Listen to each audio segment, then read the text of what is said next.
ก๋วยจั๊บร้อนๆหอมเครื่องพะโล้มาอีกแล้วค่ะใครที่กำลังหาสูตรทำก๋วยจั๊บวันนี้เรามีสูตรค่ะเรามีสูตรทำก๋วยจั๊บน้ำข้นพร้อมกับสูตรหมูทอดและวิธีการต้มเส้นก๋วยจั๊บจบในคลิปเดียวเลยค่ะและในคลิปนี้ยังมีสูตรการทำน้ำซุปโดยที่เพื่อนๆไม่ต้องนั่งเคี่ยวน้ำซุปเป็นชั่วโมงเลยค่ะ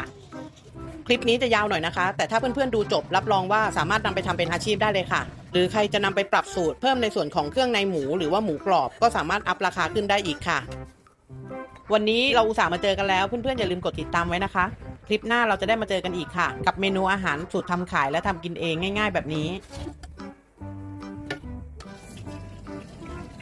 เดี๋ยวขั้นตอนแรกเราจะมาทำหมูทอดกันก่อนนะคะเราจะใช้สะโพกหมูหรือว่าหมูสันนอกก็ได้ค่ะ1กิโลนะคะใส่เกลือลงไปครึ่งช้อนโต๊ะผงกระเทียมครึ่งช้อนโต๊ะพริกไทยป่นครึ่งช้อนโต๊ะ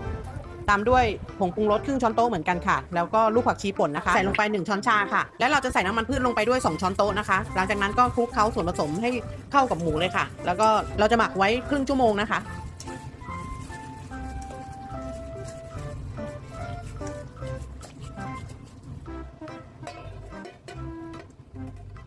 ทีนี้เรามาผสมแป้งในการชุบทอดหมูกันค่ะเรามีสูตรแป้งทอดกรอบอยู่ที่ท้ายคลิปนะคะใส่ลงไป1ถ้วยครึ่งค่ะตามด้วยน้ำปูนใสนะคะเล็กน้อยค่ะทั้งสูตรแป้งทอดกรอบและน้ำปูนใสอยู่ที่ท้ายคลิปนะคะเพื่อนๆใส่ลงไปก็ประมาณ2ช้อนโต๊ะค่ะแล้วก็ตามด้วยน้ำเย็นจัดนะคะหลังจากนั้นเราก็คนผสมแป้งให้ละลายค่ะก่อนที่จะนำไปคลุกกับหมูเราจะผสมแป้งไม่ให้เหลวจนเกินไปนะคะความเหลวก็ประมาณนมข้นหวานค่ะผสมลงไปกับหมูเลยค่ะคลุกหมูคลุกกับหมูให้ทั่วนะคะก่อนที่จะนำไปทอดค่ะ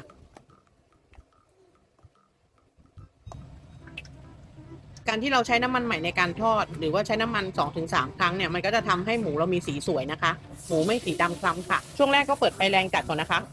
ค่อยปรับเป็นไฟกลางแล้วจึงนำหมูลงทอดค่ะช่วงแรกที่เรานำหมูลงทอดเพื่อนๆอย่าเพิ่งไปกลับหรือว่าไปเขี่ยมันนะคะจะทำให้แป้งหลุดแล้วก็เละได้ค่ะเราจะวางไว้สักพักให้แป้งเซ็ตตัวก่อนเราค่อยใช้ตะหลิวแซะให้แยกออกจากกันนะคะ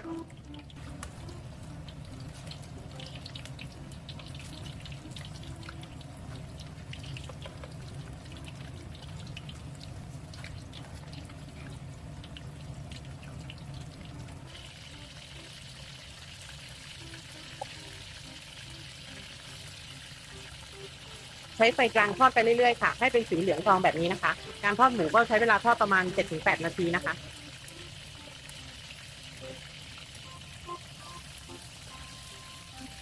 เราทอดหมูเสร็จแล้ววางไว้บนตะแกรงก็ดีนะคะจะได้กระจายความร้อนไม่ทำให้หมูอบค่ะจะทำให้แป้งเรายังมีความกรอบอยู่ได้นานค่ะ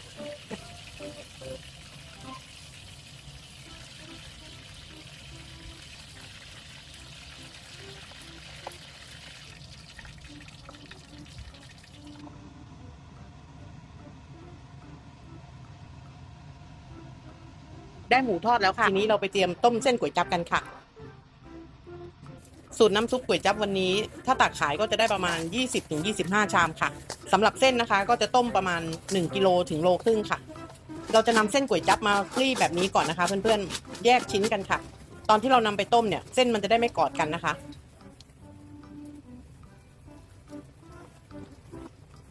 แต่เดี๋ยววันนี้เราจะต้มเส้นให้เพื่อนๆดูประมาณ500 กรัมนะคะ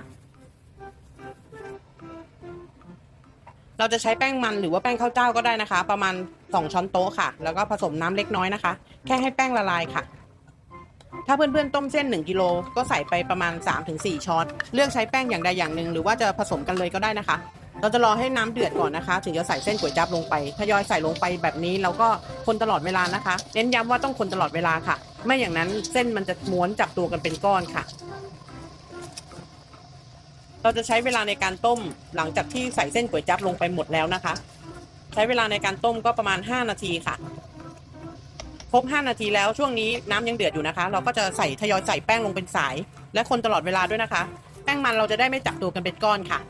ช่วงนี้เพื่อนๆดูนะคะถ้าน้ำเริ่มใสแล้วก็คือแป้งสุกดีแล้วนะคะปิดไฟและยกลงจากเตาได้เลยค่ะเราจะวางพักทิ้งไว้เส้นมันก็จะอืดขึ้นค่ะก็จะตักขายได้ประมาณ 20-25 ชามเลยค่ะในปริมาณเส้นดิบ1กิโลครึ่งนะคะเดี๋ยวเราจะปล่อยทิ้งไว้ให้อืดก่อนนะคะทีนี้เรามาทำน้ำพะโล้กันค่ะเราจะใช้เครื่องพะโล้ของโบแดงนะคะส่วนซองนี้จะเป็นผงพะโล้ค่ะ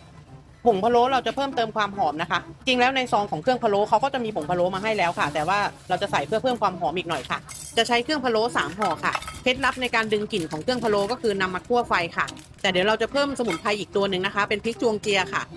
เราจะใส่พริกจวงเจียลงไป1ช้อนโต๊ะนะคะ พริกชวงเจียก็จะลักษณะคล้ายๆเม็ดพริกไทยดำค่ะเราจะคั่วด้วยไฟอ่อนให้เกิดความหอมขึ้นมาเลยนะคะ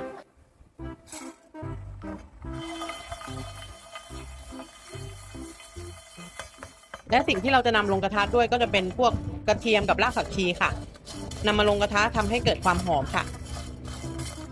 เทคนิคการล้างรากผักชีให้ขาวสะอาดเพื่อนๆสามารถใช้สกอตไบรท์หรือว่าฝอยขัดหม้อก็ได้ค่ะเป็นทางลัดที่รวดเร็วและสะอาดคราบดินออกหมดจดแน่นอนค่ะ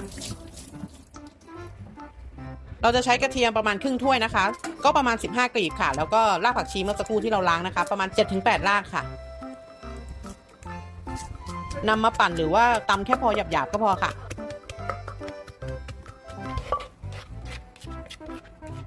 เราจะนำลงกระทะผัดให้มีกลิ่นหอมเลยนะคะโดยที่จะหยอดน้ำมันลงไปแค่พอนิดหน่อยค่ะผัดให้กระเทียมและรากผักชีมีความหอมนะคะ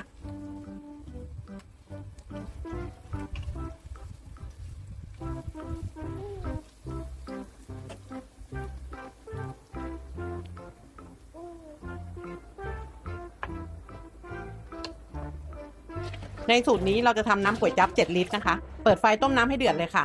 ทีนี้เรามานำเครื่องพะโล้มาใส่ถุงผ้ากันเลยค่ะหรือเพื่อนๆจะใส่ผ้าขาวบางห่อก็ได้ค่ะ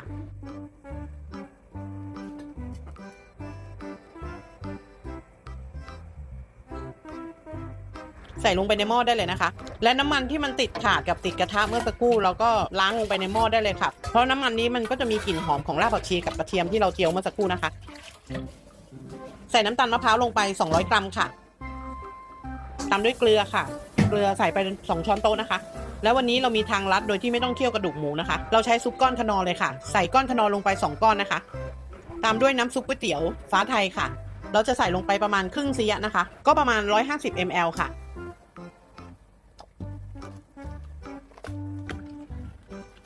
ใส่ซอสถั่วเหลืองภูเขาทองนะคะ2 ทัพพีประมาณ50 ml ค่ะแล้วก็ตามด้วยซีอิ๊วขาวเห็ดหอมนะคะ1 ทัพพี25 ml แล้วใส่เห็ดหอมแห้งนะคะประมาณ 4-5 ดอกล้างทำความสะอาดแล้วใส่ลงในหม้อได้เลยนะคะ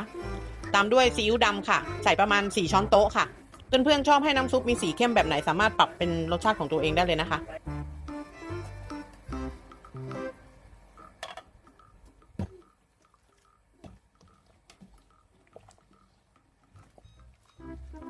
แล้วเราจะให้น้ำเดือดจัดๆก่อนนะคะเราถึงจะใส่ผงพะโล้ลงไปค่ะแล้วเราจะเพิ่มซองสีทองที่ให้เพื่อนๆดูในตอนแรกลงไปด้วยอีก1 ซองนะคะเพื่อเพิ่มความหอมค่ะและใส่พริกไทยป่นลงไปด้วย2 ช้อนโต๊ะนะคะหลังจากที่เราใส่เครื่องปรุงทุกอย่างลงไปแล้วนะคะให้ส่วนผสมทุกอย่างเข้ากันดีแล้วเราก็จะใส่เต้าหู้ลงไปเลยนะคะเต้าหู้2 พวงค่ะแล้วก็ตามด้วยเลือดหมูนะคะใส่ตอนที่น้ำเดือดแบบนี้แหละค่ะใส่เลือดหมูลงไปแล้วน้ำเดือดแล้วก็ใส่เลือดหมูลงไปต้มสักพักเลือดหมูก็จะไม่มีกลิ่นคาวนะคะเพราะในน้ำพะโล้นี้ก็ดับกลิ่นคาวเลือดได้ด้วยค่ะเราจะใช้เวลาในการต้มประมาณ 5-7 นาทีนะคะหลังจากนั้นเราก็จะปรับเป็นไฟเบาค่ะเพื่อนๆไม่งั้นถ้าเราต้มด้วยไฟแรงไปนานๆเนี่ยเลือดมันจะมีความรีบลงค่ะมันจะไม่อร่อยด้วยแล้วมันก็จะมีความเหนียวขึ้นแค่นี้ก็เสร็จเรียบร้อยแล้วค่ะน้ำก๋วยจั๊บของเราทีนี้เรามาประกอบร่างก๋วยจั๊บน้ำข้นกันค่ะเราหั่นหมูทอดเตรียมไว้ก่อนเลยค่ะจริงๆเราจะไม่หั่นชิ้นใหญ่ขนาดนี้นะคะวันนี้เราทำคลิปให้เพื่อนๆดูเฉยๆค่ะและกินกันในครอบครัวเราก็เลยหั่นชิ้นใหญ่หน่อยนะคะเนี่ยค่ะเพื่อนๆเส้นก๋วยจั๊บมันก็จะดูดน้ำไปหมดค่ะต้มแค่นิดเดียวก็สามารถทำก๋วยจั๊บได้หลายชามแล้วค่ะ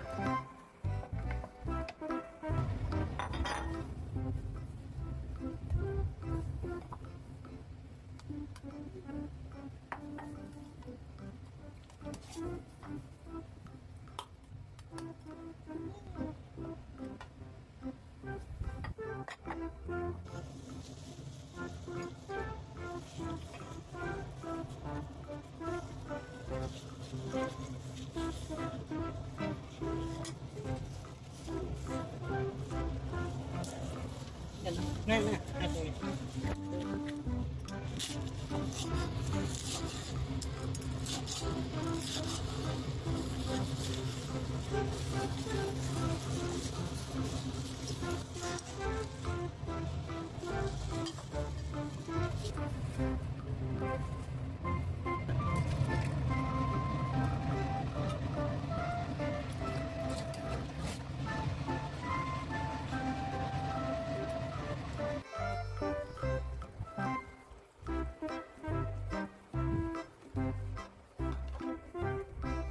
อย่าลืมในขั้นตอนสุดท้ายโรยพริกไทยและกระเทียมเจียวด้วยนะคะ